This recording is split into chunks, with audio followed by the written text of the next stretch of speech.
Los cuentos de la casa de la bruja presentan 2001, una odisea espacial, de Arthur C. Clarke.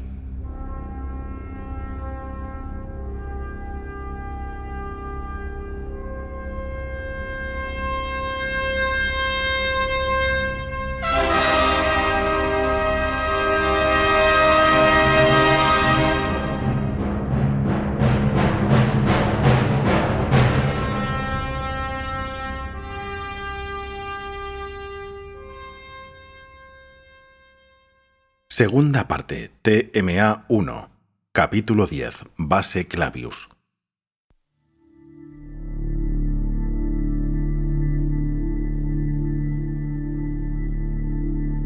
Clavius, de 240 kilómetros de diámetro, es el segundo cráter por su tamaño de la cara visible de la Luna, y se encuentra en el centro de las cordilleras del sur.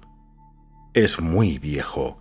Eras de vulcanismo y de bombardeo del espacio han cubierto de cicatrices sus paredes y marcado de viruelas el suelo. Pero desde la última era de formación del cráter, cuando los restos del cinturón de asteroides estaban aún cañoneando los planetas interiores, había conocido paz durante 500.000 años. Ahora había nuevas y extrañas agitaciones sobre su superficie, y bajo ella el hombre estaba estableciendo su primera cabeza de puente en la Luna. En caso de emergencia, la base Clavius podía bastarse por entero a sí misma. Todas las necesidades de la vida eran producidas por las rocas locales, una vez trituradas, calentadas y sometidas a un proceso químico. Y si uno sabía dónde buscarlos, podía hallarse en el interior de la Luna hidrógeno, oxígeno, carbono, nitrógeno, fósforo y la mayoría de los demás elementos. La base era un sistema cerrado, como un modelo a escala reducida de la propia Tierra, reproduciendo el ciclo de todos los elementos químicos de la vida. La atmósfera era purificada en un vasto invernadero, un amplio espacio circular enterrado justamente bajo la superficie lunar. Bajo resplandecientes lámparas por la noche y con filtrada luz solar de día, crecían hectáreas de vigorosas plantas verdes en una atmósfera cálida y húmeda. Eran mutaciones especiales destinadas al objeto expreso de saturar el aire de oxígeno y proveer alimentos como subproducto. Se producían más alimentos mediante sistemas de proceso químico y por el cultivo de algas. Aunque la verde espuma que circulaba a través de metros de tubos de plástico no habría incitado a un gourmet, los bioquímicos podían convertirla en chuletas que solo un experto podía diferenciar de las verdaderas. Los 1.100 hombres y 600 mujeres que componían el personal de la base eran bien formados científicos y técnicos, cuidadosamente seleccionados antes de su partida de la Tierra. Aunque la existencia lunar se encontraba ya virtualmente exenta de las penalidades, desventajas y ocasionales peligros de los primeros días, resultaba aún exigente psicológicamente y no recomendable para quien sufriera de claustrofobia. Debido a lo costoso que resultaba y al consumo de tiempo que requería el trazar una amplia base subterránea en roca sólida o lava compacta, el normativo módulo de estancia para una persona era una habitación de solo 2 metros de ancho por 4 de largo y 3 de alto. Cada habitación estaba atractivamente amueblada y se asemejaba mucho al apartamento de un buen hotel, con sofá convertible, televisión, pequeño aparato hi-fi y teléfono. Además, la única pared intacta podía convertirse, pulsando un conmutador, en un convincente paisaje terrestre. Había una selección de 8 vistas. Este toque de lujo era típico en la base, aunque resultaba difícil explicar su necesidad a la gente de la Tierra. Cada hombre y mujer de Clavius había costado $100.000 de adiestramiento, transporte y alojamiento. Merecía la pena un pequeño extra para mantener su sosiego espiritual. No se trataba del arte por el arte, sino del arte en pro de la paz mental. Una de las atracciones de la vida en la base y de la Luna en general era indudablemente la baja gravedad, que producía una sensación de cabal bienestar. Sin embargo, tenía sus peligros y pasaban varias semanas antes de que un emigrante de la Tierra pudiera adaptarse. En la Luna, el cuerpo humano había de aprender toda una nueva serie de reflejos. Tenía que distinguir, por primera vez, entre masa y peso. Un hombre que pesara 90 kilos en la Tierra podría sentirse encantado al descubrir que en la Luna su peso era solo de 15. En tanto se moviera en línea recta y a velocidad uniforme, experimentaba una maravillosa sensación de flotar. Pero en cuanto intentara cambiar de trayectoria, doblar esquinas o detenerse de súbito, entonces descubría que seguían existiendo sus 90 kilos de masa o inercia. Pues ello era fijo e inalterable, lo mismo en la Tierra, la Luna, el Sol o en el espacio libre. Por lo tanto, antes de que pudiera uno adaptarse debidamente a la vida lunar, era esencial aprender que todos los objetos eran ahora 6 veces más lentos de lo que sugería su mero peso. Era una lección que se llevaba uno a casa a costa de numerosas colisiones y duros porrazos, y las viejas manos lunares se mantenían a distancia de los recién llegados hasta que estuvieran aclimatados.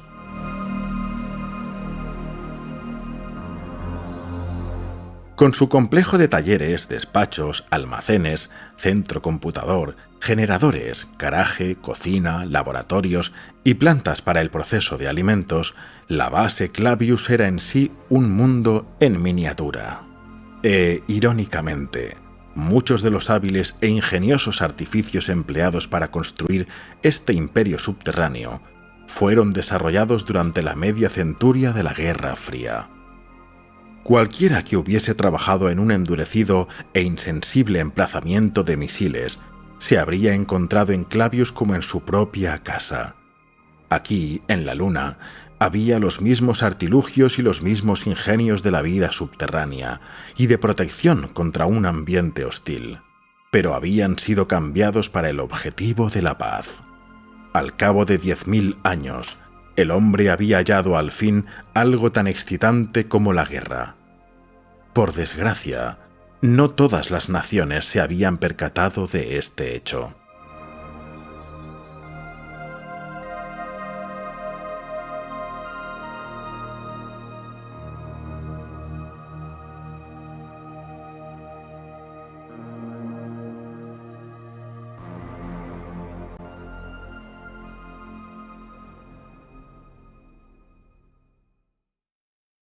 Las montañas que habían sido tan prominentes antes del alunizaje habían desaparecido misteriosamente, ocultadas a la vista bajo la acusada curva del horizonte lunar. En torno a la nave espacial había una llanura lisa y gris, brillantemente iluminada por la sesgada luz terrestre. Aunque el firmamento era, desde luego, completamente negro, solo podían ser vistos en él los más brillantes planetas y estrellas, a menos que se protegieran los ojos contra el resplandor de la superficie. Varios extrañísimos vehículos rodaban en dirección a la nave espacial Aries 1B. Grúas, cabrias, camiones de reparación, algunos automáticos y otros manejados por un conductor instalado en una pequeña cabina de presión. La mayoría tenían neumáticos, pues aquella suave y nivelada llanura no planteaba dificultades de transporte en absoluto. Pero un camión cisterna rodaba sobre las peculiares ruedas flexibles que habían resultado uno de los mejores medios para andar recorriendo la Luna. La rueda flexible, compuesta de placas planas dispuestas en círculo y montada y alabeada independientemente cada una, tenía muchas de las ventajas del tractor oruga del que había evolucionado. Adaptaba su forma y diámetro al terreno sobre el que se movía, y a diferencia del tractor oruga, continuaría funcionando aun cuando le faltaran algunas de sus secciones. Una camioneta con un tubo extensible semejante a la gruesa trompa de un elefante lo frotaba ahora cariñosamente contra la nave espacial. Pocos segundos después, se oyeron ruidos como de puñetazos o porrazos en el exterior, seguidos del sonido del aire silbante al establecerse las conexiones e igualarse la presión. Abrióse seguidamente la puerta interior de la esclusa reguladora de la presión de aire, y entró el comité de recepción.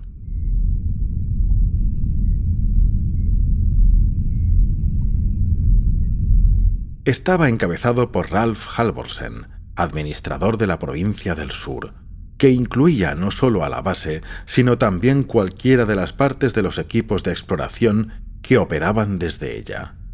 Con él se encontraba su jefe del departamento científico, el Dr. Roy Michaels, un pequeño y canoso geofísico al que Floyd conocía de visitas previas, y media docena de los principales científicos y ejecutivos. Todos saludaron a Floyd con respetuoso alivio. Desde el administrador para abajo, resultaba evidente que les parecía tener una oportunidad de desembarazarse de algunas de sus preocupaciones. «Encantados de tenerlo entre nosotros, Dr. Floyd», dijo Halvorsen. «¿Tuvo usted buen viaje?» «Excelente», respondió Floyd. «No pudo haber sido mejor. La tripulación me atendió estupendamente». Intercambiaron las acostumbradas frases sin importancia que la cortesía requería, mientras el autobús se alejaba de la nave espacial. Por tácito acuerdo, nadie mencionó el motivo de su visita.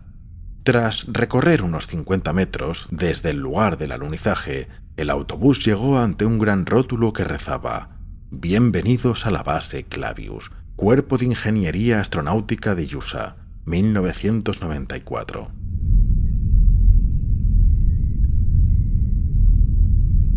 Seguidamente se sumieron en una especie de trinchera que los llevó rápidamente bajo el nivel del suelo. Se abrió una maciza puerta que volvió a cerrarse tras ellos, y ocurrió lo mismo con otras dos. Una vez cerrada la última puerta, hubo un gran bramido de aire, y de nuevo estuvieron en la atmósfera, en el ambiente de mangas de camisa de la base. Tras un breve recorrido por un túnel atestado de tubos y cables, y resonante de sordos ecos de rítmicos estampidos y palpitaciones, llegaron al territorio de la dirección, y Floyd se volvió a encontrar en el familiar ambiente de máquinas de escribir, computadoras de despacho, muchachas auxiliares, mapas murales y repiqueteantes teléfonos.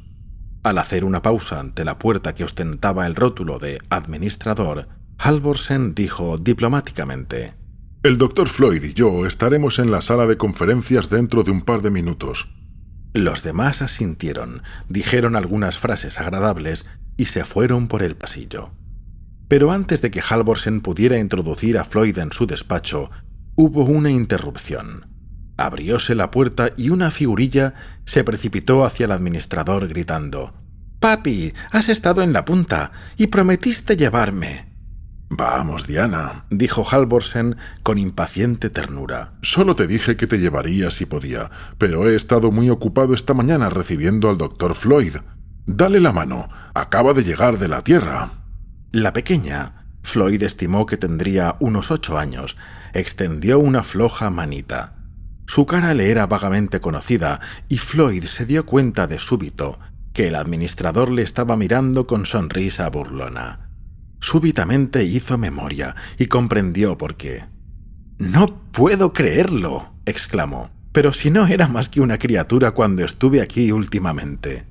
«La semana pasada cumplió sus 4 años», respondió con orgullo Halvorsen. «Los niños crecen rápidamente en esta baja gravedad, pero no alcanzan la madurez tan deprisa. Vivirán más que nosotros». Floyd fijó su mirada como fascinado en la aplomada damita, observando su gracioso continente y la desmesuradamente delicada estructura de su cuerpecito. «Encantado de verte de nuevo, Diana», dijo. Luego, algo, quizás por curiosidad o acaso cortesía, le impulsó a añadir: «¿Te gustaría ir a la Tierra?». Los ojos de la niña se agrandaron de asombro, y luego meneó la cabeza diciendo: «Es un lugar desagradable. Una se hace daño al caer. Además, hay demasiada gente». «Aquí», se dijo Floyd, «está la primera generación de los nativos del espacio. Habrá más en los años venideros». Aunque había melancolía en su pensamiento, también había una gran esperanza. Cuando estuviese la Tierra mansa y tranquila, y quizá algo cansada, Habría un campo de acción para quienes amaban la libertad, para los duros pioneros, los inquietos aventureros.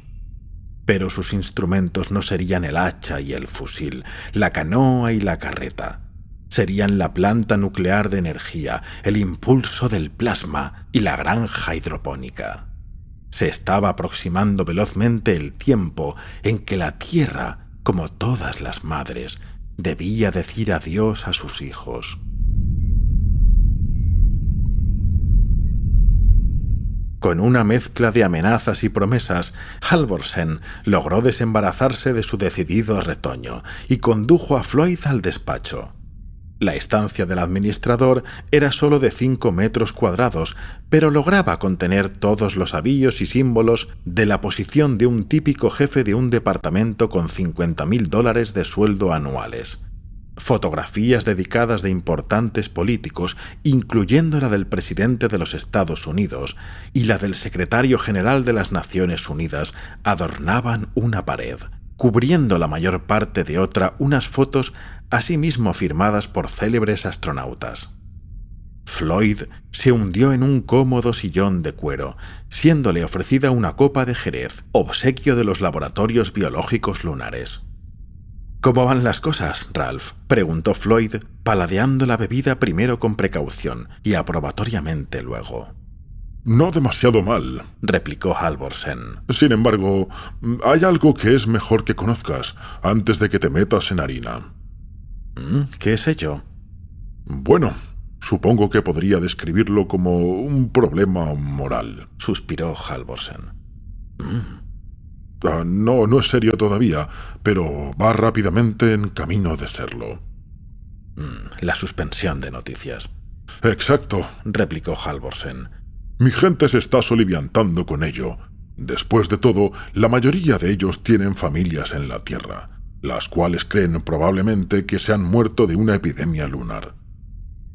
Lo siento, dijo Floyd, pero a nadie se le ocurrió una tapadera mejor y hasta ahora ha servido. Por cierto, encontré a Moisevich en la estación espacial y hasta él se la tragó. Bien, eso debería hacer feliz a la seguridad. No demasiado. Ha oído hablar del TMA-1. Comienzan a filtrarse rumores. Nosotros no podemos hacer una declaración hasta que sepamos qué diablos es y si nuestros amigos los chinos están tras ello. El Dr. Michaels cree que tiene una respuesta para eso. Se muere por decírsela a usted. Floyd vació su copa. Y yo me muero por oírle. Vamos allá.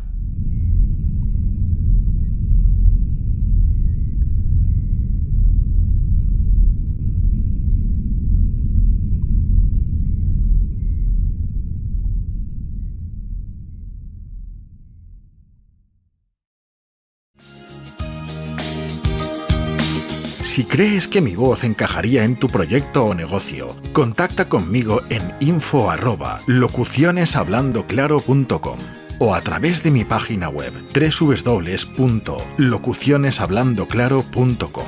Gracias por la escucha y nunca dejes de soñar.